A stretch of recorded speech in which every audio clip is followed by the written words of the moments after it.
Yesu ashimwe bene data, ni Evangeliste Rubibi basuhuza. Tugiye kumara iminsi tuganira ku gitabo cy'ibyahishuwe. Iki gitabo tuzakiganira ku bufatanye n'Umuhire Samuel, umwarimu w'ishuri rya Emmaus rya Bibiliya n'umuryango w'ivugabutumwa tuvuga ukuri. Tugiye gutangira rero dusoma igitabo cy'ibyahishuwe nyine. Uyu munsi turaza kuganira ku gice cya mbere.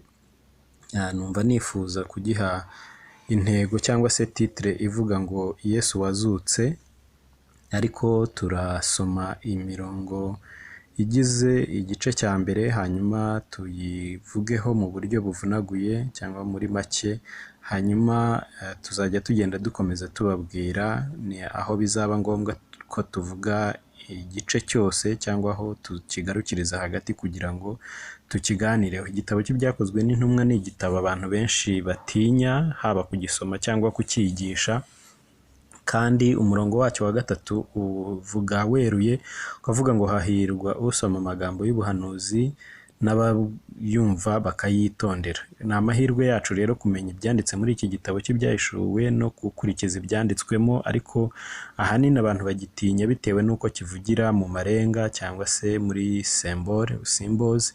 Rero turagerageza kugira ngo tuvuge bimwe muri ayo marenga avugwamo, hanyuma tuvuge n'uburyo bwo kugisobanukirwa kugira ngo bizadufashe kugenda tukiganira tucyumve neza.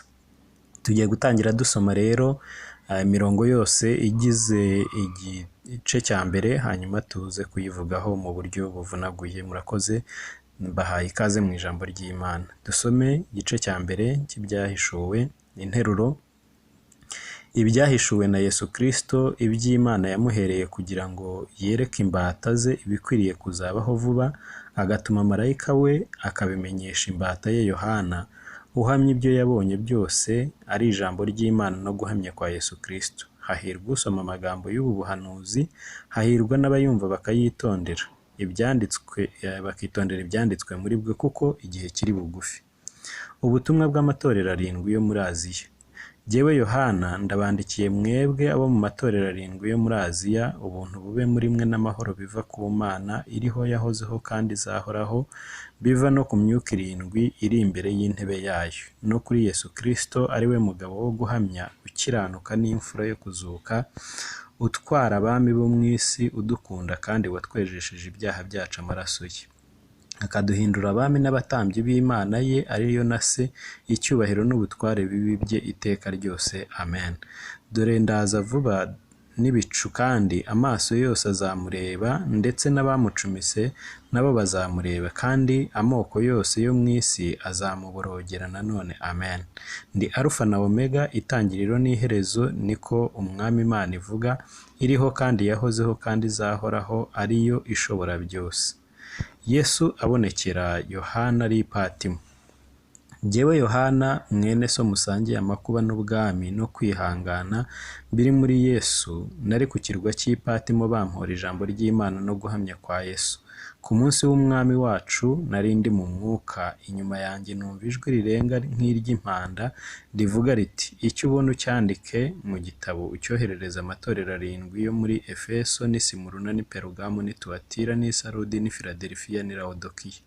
Nuko mpindukizwa no kureba ijwi ryavuganaga nanjye, mpindukiye mbona ibitereko by'amatabaza 7 by'izahabu, kandi hagati y'ibyo bitereko by'amatabaza mbona usa n'umwana w'umuntu, yambaye igishura kandi yambaye umushumi w'izahabu mu gituza. Umutwe we n'umusatsi byeraga nk'ubwoya bw'intama bwera cyangwa nka shelegi, n'amaso ye yasaga n'ibirimi by'umuriro. Ibirenge bye bisa n'umuringa w'umuteke utunganijwe mu muriro wo mu ruganda, n'ijwi rye ryari nk'iry'amazi menshi asuma. Mu kuboko kw'iburyo yari afashe inyenyeri 7, mu kanwa ke havamo inkota ityaye ifite ubugi impande zombi. Mu maso he hari hameze nk'izuba iyo rityaye.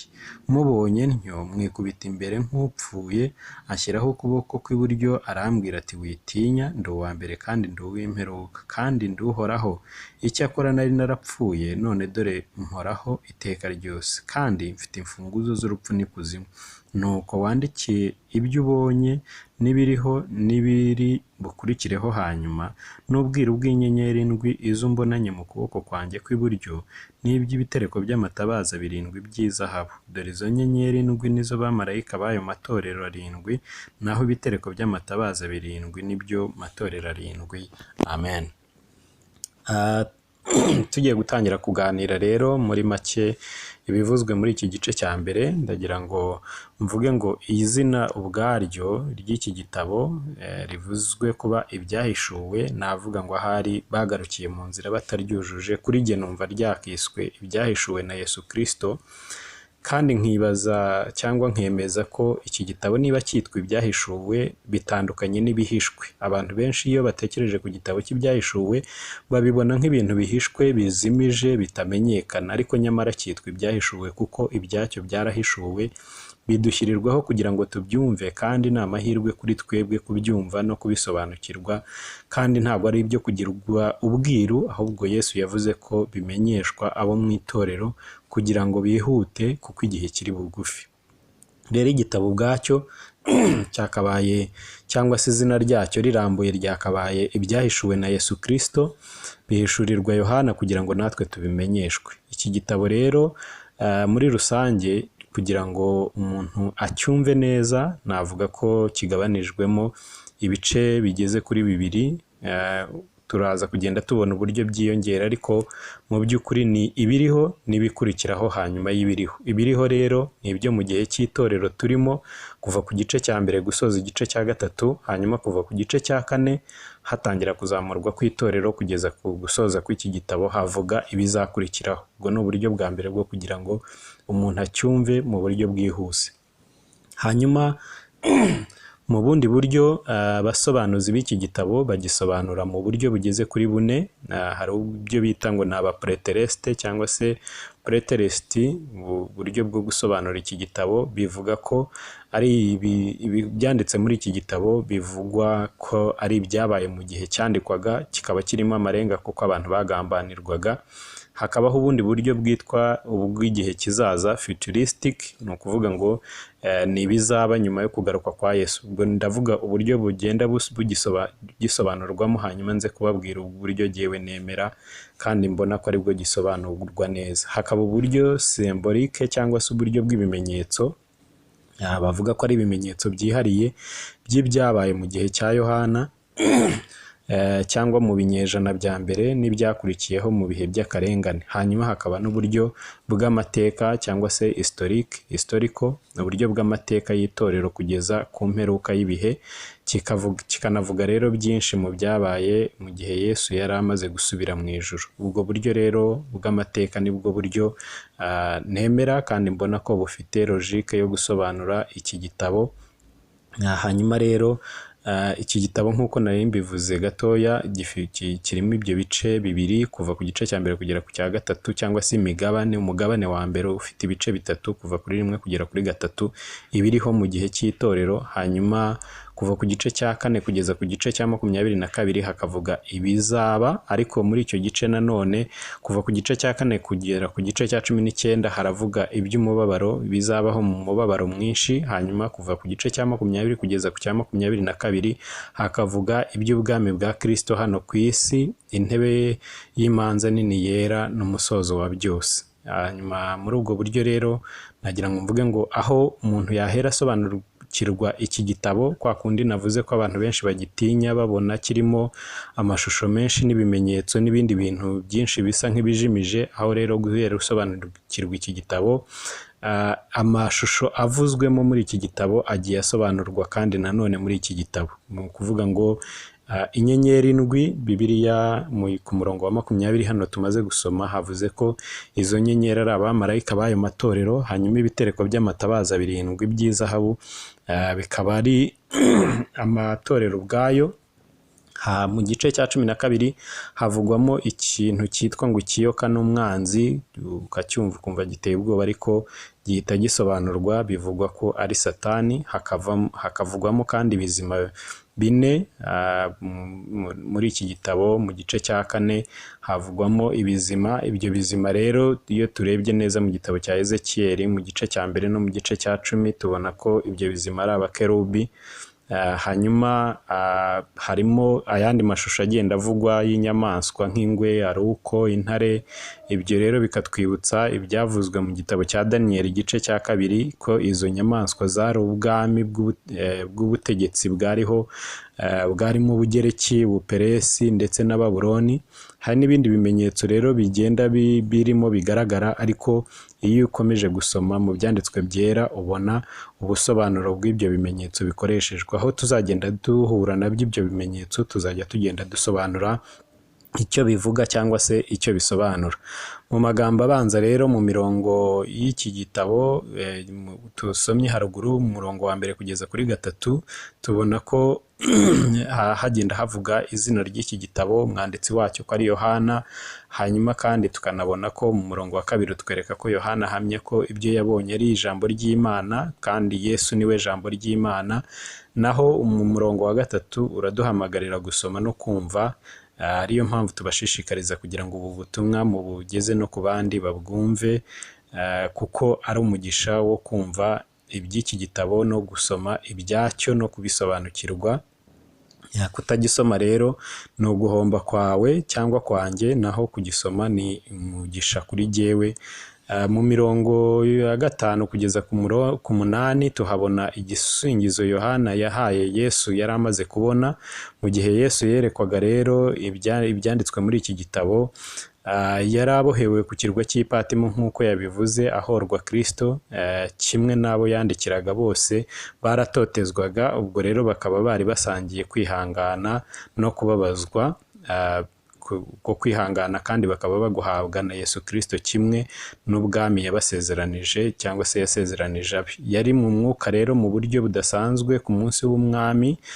Iri jambo ryitwa ngo umunsi w'umwami abantu bagiye batabivugaho rumwe, ryanditse mu murongo wa 10, kandi benshi bakavuga ko umunsi w'umwami wacu hano ari ukuvuga umunsi w'Uwiteka cyangwa se umunsi w'imperuka. Ariyo mpamvu rimwe na rimwe bavuga ko iki gitabo ari bizaba mu gihe cy'imperuka. Nyamara rero iyo dukurikiranye ubusobanuro nyirizina bw'iri jambo ryakoreshejwe hano mu rurimi rwa Kigiriki, iryo jambo ryitwa ngo umunsi w'umwami wacu ryitwa ngo Kuriake Hemera, mu Kilatini rikitwa Dominica Dies, mu Cyespanyol rikavuga ngo Domingo, naho mu Gifaransa bikavuga Dimanche. Iyo turebye neza rero mu nsobanuro yacu y'Ikinyarwanda, Dimanche ni ku cyumweru, ni umunsi wo ku cyumweru, ntabwo ari umunsi w'Uwiteka cyangwa se umunsi w'imperuka, ahubwo ni umunsi w'umwami. Uyu munsi wiswe umunsi w'umwami kubera ko ari wo munsi Yesu yazutseho, akaba ari wo munsi yagiye yiyerekaho abigishwa be mu nshuro zose yabiyeretse mu minsi 40 yamaze agenda biyereka. Uwo munsi rero baravuga bati yawuhisemo awugira umunsi we, ni wo munsi twamubonaga, ni wo munsi yagiye twiyereka. Ndetse itorero ryakomeje rya mbere ryakomeje kujya rigenda riterana kuri uwo munsi rikamanyagura imitsima bagasangira. Mu bigishwa ba mbere cyangwa se itorero rya mbere, murabyibuka ko bari bakeya. Yesu amaze gusubira mu ijuru rero nta hantu bari bafite handi bateraniraga ku bijyanye no gusenga. Bajyaga mu masinagogi bagasengana n'abandi bayuda bene wabo. Ariko kuri uyu munsi uwo mwami Yesu cyangwa se umunsi Yesu yazutseho, umunsi insinzi yabonetseho, umunsi yagiye abiyerekaho, barateranaga bakamanyagura imitsima bakaganira bakibukiranya. Kuri uwo munsi rero Yohana ari ku kirwa cy'Ipatimo, nta wundi muntu bari kumwe wo kumutera inkunga ngo babane mu iteraniro. Ahitamo kugira ngo aterane wenyine, ariko yibuka kubabazwa, yibuka gusangira kwa Yesu, yibuka kubabazwa yagize, ububabare yagize, yibuka uko akomeje gukurira ibyo ngibyo. Rero kuri wa munsi Yesu yababwiye ngo mujye mukora ibi kugira ngo munyibuke. Nawe yiha igaburo rye rya wenyine kuko yari pasiteri we ku giti cye. Arakurura ahita yinjira mu mwuka, asabana na Yesu. Nibwo yamuhaye amagambo ari muri iki gitabo kugira ngo ayandike azayoherereze n'abandi bamenye ibyo umwami Yesu abashakaho. Nari navuze ngo iyi nyigisho y'uyu munsi ndashaka kuyiha intego ivuga ngo umwami wazutse. Ndagira ngo rero nyirizina tuvuge ku bintu 7 bigaragara ku mwami wazutse. Yohana yatubwiye kuva ku murongo wa 13 kugeza ku murongo wa 18. yaravuze ngo yari yambaye igishura, umurongo wa 13. Icyo gishura rero yari imyambaro y'abatambyi, wari umwambaro muremure w'abatambyi n'abatware. Hano rero nta gushidikanya ko ari igishura cyo guca imanza cyangwa se igishura kigaragaza Yesu nk'umwami n'umutambyi. Iki kandi tubona ko yari afite n'umushumi w'izahabu mu gituza. Tubifatanije rero na Yesaya 11 umurongo wa 5, twavuga ko umushumi uvuga gukiranuka n'ubudakemwa mu buryo aca imanza. Yesu wazutse kandi Yohana yabonye hano, hari ikindi kintu yabonye ngo umutwe we n'umusatsi byeraga nk'ubwoya bw'intama bwera cyangwa se nka shelegi. Ubwo buryo rero bwerekana gutyo cyangwa buvuga Imana gutyo tubusanga muri Daniyeli igice cya 7 umurongo wa 9, buvuga mukuru nyiribihe. Byakunze kujya bisobanurwa ko ari umucamanza uhoraho cyangwa se ari bwenge. Ni mukuru nyiribihe, uvuga ko umuntu iyo ashaje agenda agira imvi, agenda agira uburyo agaragara, gukura kwe kugaragarira ku mutwe we. Rero umusatsi w'uyu Yesu wazutse yagaragaraga nk'umukuru nyiribihe, yagaragaraga nk'umuntu ushaje, yagaragaraga nk'umuntu nyine umusatsi we wahindutse uwera bitewe n'uko ari uwahozeho kera cyane. Ubwo rero ubwenge bwe n'ubutungane bwe mu guca imanza kw'Imana bigaragara muri ubu buryo yahishuwe nk'umuntu ufite umutwe n'umusatsi byera, bigaragara ko ari umukuru nyiribihe. Amaso ye kandi Yohana yagaragaje ko amaso ye yasaga n'ibirimi by'umuriro. Hano abanyarwanda bajya bavuga ngo kuri guca mu ziko ntigushya, ni ukuvuga ko iyo umuntu aciriwe urubanza ari mukuri ni nk'aho wamutwikisha umuriro ntashye. Yesu rero nawe afite amaso areba, ni ukuvuga ko kureba kw'amaso ye bisa n'ibirimi by'umuriro, ni ubucamanza buzaba butwika ibiri mukuri bigacamo ntibishye, ibitari mukuri bigashya. Ibyo birimi by'umuriro rero mu yandi magambo ni ukuvuga ko Nyagasani afite rero ubumenyi butunganye, kumenya ukuri atibeshya. Nta gishobora kumuca mu jisho ngo kimwisobe cyangwa se kimutambuke, ahubwo aba yakibonye.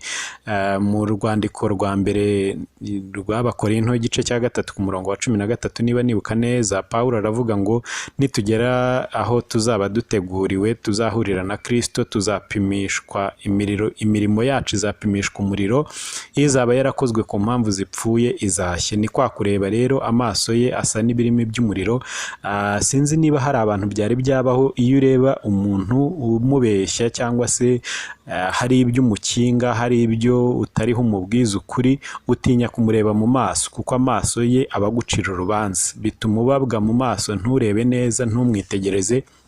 Ariko iyo uri mukuri umuntu uramuhangara, ukamureba umutumbiriye kandi ukamubwira ibyo ugomba kumubwira, nta kintu kigukanga. Yesu rero imbere ye abari mukuri bazahaca neza, babona bareba neza, ariko abatari mukuri, abanyabyaha, bazamureba bashya mu maso, bazamureba bafite gutinya, bahunge mu maso ye. Nibyo bavuga ngo umunyabyaha yiruka ntawe umwirukankanye, kuko amaso atinya amaso.